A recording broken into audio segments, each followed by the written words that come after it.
Bien, buenos días. Pues me van a tener que aguantar a mí otra vez, ¿no? Bueno, es una satisfacción estar aquí, rodeado de dos referentes. Por cierto, antes cuando hablaba de personas ejemplares e imprescindibles, pues está el doctor José Manuel Soya por aquí también, de la Sociedad Española de Médicos Generales y de Familia, moderador de la sesión anterior, ¿no? Él es el presidente de la Fundación SENG Solidaria. La SENG fue la primera sociedad científica que estructuró una iniciativa solidaria sólida en nuestro país. Yo vuelvo a Santiago de Compostela 2 meses después de uno de los momentos más emocionantes en mi vida, ¿no? Quizás solo superado por este, ¿no? Soy neumólogo y hace 2 meses en Santiago tuvo lugar el 52 Congreso Nacional SEPAR. El Congreso Nacional SEPAR se clausura con la conferencia magistral Manuel Tapia. Y yo tuve el honor de impartir esa conferencia magistral, no por mis méritos personales, sino porque los neumólogos gallegos, y en concreto el comité organizador local, el Servicio de Neumología del Complejo Hospitalario Universitario de Santiago, me propuso para tal. Me dio mucha rabia. Yo era el 33º conferenciante Manuel Tapia. 16 habían sido extranjeros, 11 de Barcelona, 2 de Madrid, 2 de Sevilla, y era el primer gallego. ¿Qué sentido tiene esto, no? Cuando la neumología gallega vuela muy alto. Bueno, ayer en la cena ya tenemos candidato para proponer para el próximo presidente de nuestra sociedad científica. Realmente me emocionó, ¿no?, que mis paisanos, el doctor Antonio Golpe, Luis Valdés, el doctor Barcala, que nos acompaña, y todo el equipo gallegos de PRO propusiesen a un gallego para en este caso, inmerecido honor.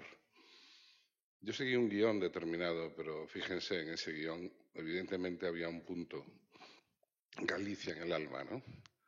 Y hablé de la Sociedad Gallega de Patología Respiratoria, de la que soy socio de honor desde el año 2001, y por supuesto hablé de Asomega. Hablo de Asomega allí donde vaya. Y también hablé de lo que para mí significa ser neumólogo y lo que yo intento transmitir a mis alumnos de medicina y a mis residentes. Un poquito de estos valores, ¿no?, de los que hablaba Miguel Carrero, de la dimensión humana de la medicina. De hecho, en el servicio de neumología del Hospital de la Princesa de Madrid también se fala galego.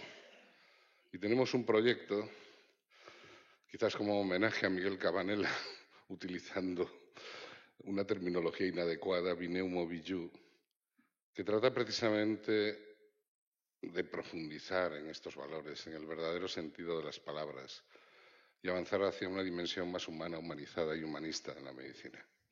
Aquí tienen a mi servicio, todos ellos muy jóvenes, muy feminizados, recibiendo uno de los premios, que por cierto también obtuvo en otra ocasión el Servicio de Neumología del Álvaro Cunqueiro de Vigo. Ha habido 2 ediciones y una la ganó Vigo y la otra una delegación de Galicia en Madrid.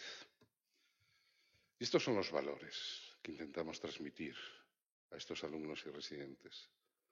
El respeto a la vida y a la dignidad de las personas, la asistencia y el cuidado del enfermo y la comunidad, el rigor y la competencia científica. Se nos supone. La medicina es ciencia, pero como dice el lema de hoy, es algo más. También es arte, valores y sentimiento. Eso que Albert Joubert llamaba la medicina basada en la afectividad, basada en la inteligencia emocional. La medicina implica unos principios éticos irrenunciables cada día, máxime para los que trabajamos en la sanidad pública. Ser ético es ser eficiente. No ser eficiente, no es ético cuando uno gestiona recursos ajenos. Uno de los pilares indudables es la humanización, de la que tanto se ha hablado esta mañana. Vocación, compromiso y militancia. Nos gusta hablar del médico militante, creyente y practicante en su profesión, con los pacientes, en la sociedad. Nos gusta hablar de compromiso, espíritu universitario, Estamos en la Facultad de Medicina de la Universidad de Santiago. Nosotros allí en Madrid pertenecemos a la Universidad Autónoma de Madrid. Formación permanente, docencia, investigación, innovación. La vida te enseña a ser humilde. Este es otro de nuestros grandes valores, la humildad y el trabajo en equipo. Nosotros somos mucho mejores que tú o que yo. O lo que es solo de uno es casi de nadie. Humildad y trabajo en equipo. Y en una profesión centrada en los demás, por supuesto, la generosidad y la solidaridad deben formar parte de estos valores. Pero a veces reflexionamos en nuestro servicio sobre el verdadero significado de estas palabras, ¿no? Porque estas palabras están muy devaluadas, ¿no? Todo el mundo habla de humanización, todo el mundo habla de vocación, todo el mundo... ¿Qué es vocación? La vocación es una inclinación profunda y sincera a cualquier estado, actividad o profesión. Y esto, en el caso de la medicina, está cargado de pasión. ¿Qué significa compromiso? Obligación contraída, palabra dada, dice la Real Academia Española. Humanización. La humanización es un compromiso ético que tiene que ver con la dignidad del ser humano. Esas personas que somos nosotros que trabajamos para personas. El respeto, a veces nos faltamos al respeto. Ya no a nuestros pacientes, cuidadores y familiares, sino incluso entre nosotros mismos. ¿Qué respeto? Veneración, acatamiento que se hace a alguien, miramiento, consideración, deferencia. A veces debemos recuperar el verdadero valor de todos y cada uno de estos términos, ¿no? De los que tanto hablamos y que a veces no conocemos bien su significado. Bueno, solidaridad y generosidad, evidentemente, en una profesión centrada en los demás. Hoy se ha hablado de humanización. Nosotros caminamos juntos con los pacientes, con la Federación Nacional de Asociaciones de Pacientes. Hacemos de todo. Hacemos conciertos los domingos en el hospital, música en los hospitales de la Universidad Autónoma de Madrid. Tenemos algunos eslóganes que queremos poner en práctica, que en mi consulta entren pacientes y salgan personas, dice nuestro psicólogo clínico. Y tenemos 3 cátedras, ¿no? Porque muchas de estas actividades hay que financiarlas. Una cátedra en enfermedades minoritarias, enfermedades pulmonares intersticiales, con Roche.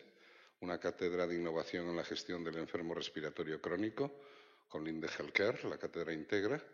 Y hay otra cátedra que se llama Respira Vida, medicina respiratoria centrada en el paciente, de la investigación a la vida diaria. Y en esa cátedra, por ejemplo, hacemos workshops de humanización, de cómo dar malas noticias, del final de la vida, los cuidados paliativos.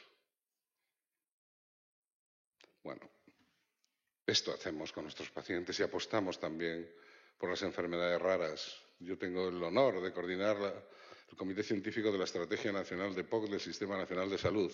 Hay 2.156.000 pacientes con EPOC en España. Pero hay 7.500 pacientes con fibrosis pulmonar idiopática. Y hay apenas 140 mujeres con una enfermedad ultra rara que se llama linfangioleiomyomatosis, LAM. Hasta hace muy poco la LAM Foundation en Estados Unidos las definía como mujeres jóvenes que no verán crecer a sus hijos. Esto nos exige un compromiso ético, intelectual y científico.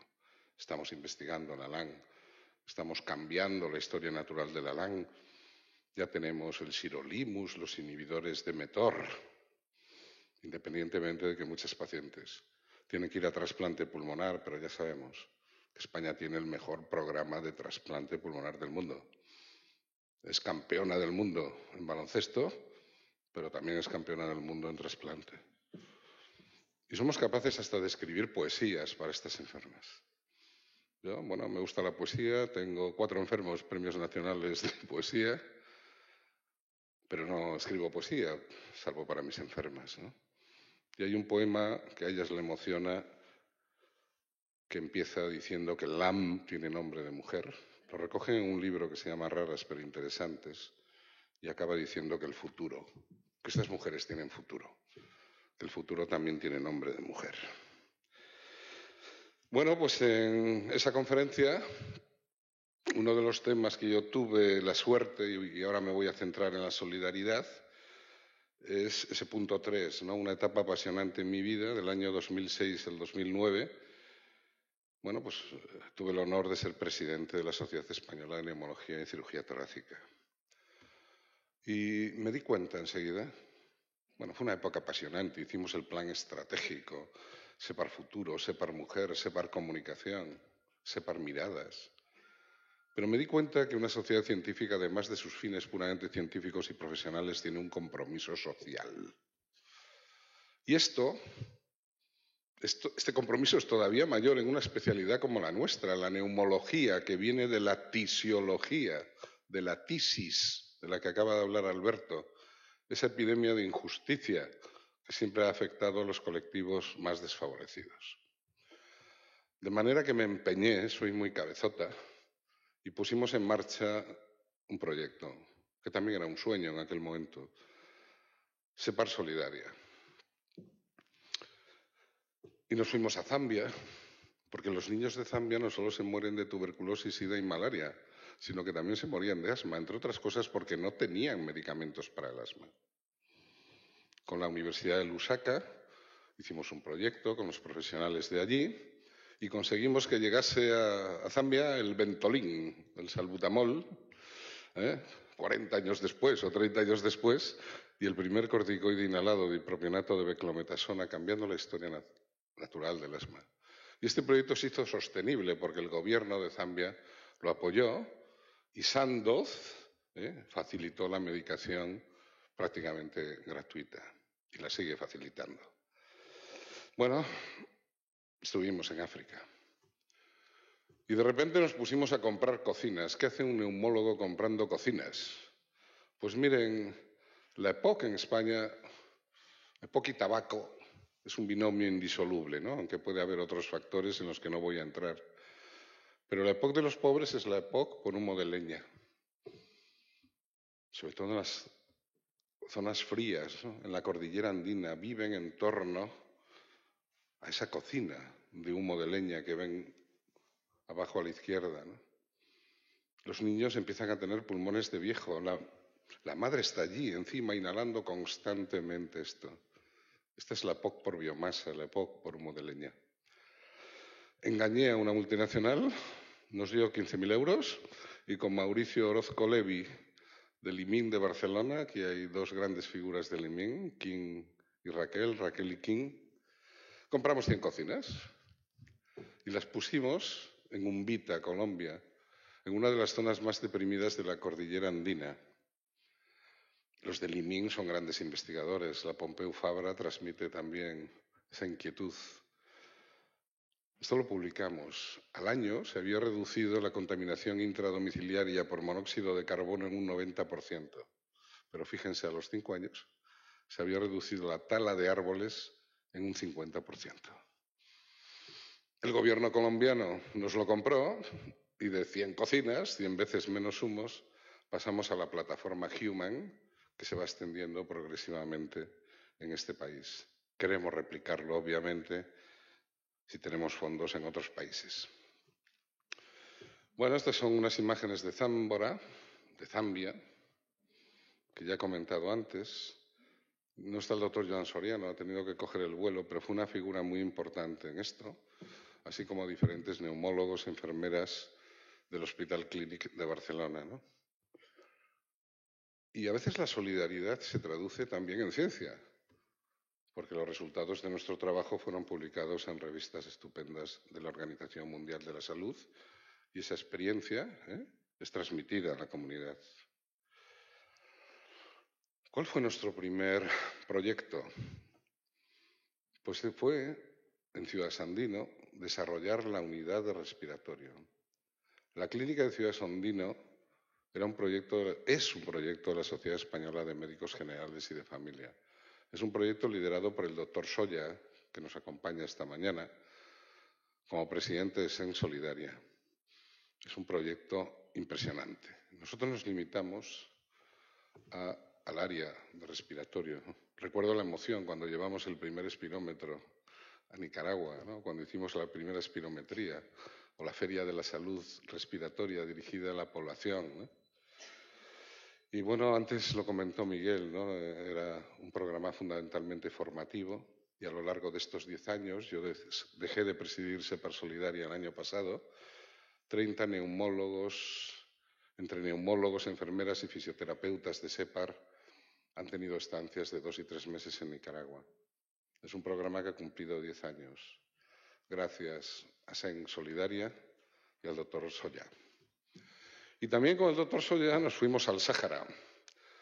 Las universidades públicas madrileñas, en un proyecto coordinado por la Autónoma, yo a su vez soy coordinador del rector para asuntos de ciencias de la salud de la Autónoma, puso en marcha, con SEPAR Solidaria y SEN Solidaria, la Alianza Sáhara Salud. Hay dos proyectos, Sáhara Educa y Sáhara Salud. Y nos fuimos al Sáhara porque las condiciones allí son tremendas. ¿Te acuerdas, Manolo? No tenían nada, nada. 5 hospitales regionales donde tuvimos que instalar el oxígeno, bombonas de oxígeno, donde tuvimos que llevar un desfibrilador, donde tuvimos que formar a los poquitos médicos saharauis y a las enfermeras en resucitación cardiopulmonar básica, donde Rosalía Mera, por cierto, hablando de Galicia, después de una dura pelea en la que Manolo casi se afeitó la barba, nos concedió la dotación económica para adquirir unos ecógrafos y las matronas formadas en Cuba fueron a su vez formadas por médicos de la Sociedad Española de Medicina General y de Familia. La mortalidad perinatal era insoportable. Bueno, solo hay un ginecólogo para una población de 250.000 habitantes en los campamentos de refugiados distribuidos en 5 wilayas separadas entre sí, en medio del desierto, en medio de la nada. Y para conseguir dinero hacemos de todo, ¿verdad, Manolo? Llevamos 7 conciertos solidarios organizados y a través de UNICEF y un día lo hacemos llegar para los niños saharauis. Hacemos conciertos de rock and roll para los niños saharauis. Y ahora queremos con Joan Soriano, que se ha ido. Joan Soriano es el responsable para España de este gran proyecto de la OMS de salud planetaria, el GBD, el Global Burden Disease. Joan publica una media de 5 o 6 Lancets todos los años, ¿no? Su factor de impacto es estratosférico. Bueno, pues este proyecto, tú estás en el GBD, Alberto, que se realiza en 198 pacientes, queremos llevarlo también a los campamentos de refugiados saharauis. Y bueno, tú has hablado de tuberculosis, también SEPAR Solidaria, con SEN Solidaria, la Organización Médica Colegial y Cruz Roja, puso en marcha la red contra la tuberculosis y por la solidaridad. Hacemos cineforums solidarios. Hemos ido a cerca de 30 cárceles, porque el tema de la tuberculosis en los centros penitenciarios es muy relevante. Vamos a dispositivos sociales de Cruz Roja, a centros de atención a drogodependientes. Uno de nuestros adjuntos, Javier García Pérez, es un apasionado del cine y un gran experto en tuberculosis. Hace poco ha estado en Pereiro de Aguiar, por poner un ejemplo, en la provincia de Orense, hace apenas 15 días. Hacemos también programas de formación en tuberculosis con el aval de la Organización Mundial de la Salud. Y tenemos otro proyecto que se llama Informa TV para sacar a la luz, ¿no?, la problemática de la tuberculosis en España. No solo en Mozambique, también en España es un grave problema, lo sigue siendo, de salud pública. De manera que la red contra la tuberculosis y por la solidaridad. Y uno de los últimos proyectos que tuve ocasión de poner en marcha fue el proyecto Horizonte, que lo hacemos con la Fundación Mundial de Broncología. Hemos estado en Honduras, en El Salvador, en Nicaragua, en Guatemala y este año iremos a Argentina. ¿En qué consiste? Bueno, pues nuestros profesionales de la SEPAR, becados por SEPAR Solidaria, realizan cursos de formación en broncoscopias, en ecografía torácica y manejo del espacio pleural para profesionales de esos países, y la Fundación Mundial de Broncología, a su vez, dota de la tecnología adecuada y periódicamente hacemos nuestras dosis de recuerdo. Bueno, y nos han dado premios por esto, ¿no? El Diario Médico, Nemo Madrid. Hace poco un premio Albert Jovel que me llenó de satisfacción. El premio quizás que más me gustó fue en el 30 aniversario de la SENG, de la Sociedad Española de Médicos Generales y de Familia. Me llegó al corazón, ¿no? El premio a la solidaridad, ¿no? Allí estaba Julio Otero, ¿no? Como premio a la comunicación, Irene Villa, la Fundación 11. Pero, no sé, que tener un premio a la solidaridad yo creo que es más importante, ¿no? Que firmar un paper en el New England. Y luego hemos estado allí donde nos parecía que teníamos que estar, en el terremoto de Chile, en el tifón de Filipinas, en el terremoto de Nepal, con los refugiados sirios, en las inundaciones del sur de Colombia. Hemos colaborado con Payasos Sin Fronteras, que han ido a estos centros de refugiados, etc. De manera que, como ven, en un servicio se pueden hacer muchas cosas, además de publicar, de dirigir tesis doctorales y de ganar el premio Best in Class, por cierto, en los 2 últimos años. Y en una sociedad científica, desde luego, tiene que haber un compromiso social y la solidaridad debe formar parte de sus líneas estratégicas. Y nada más, muchas gracias.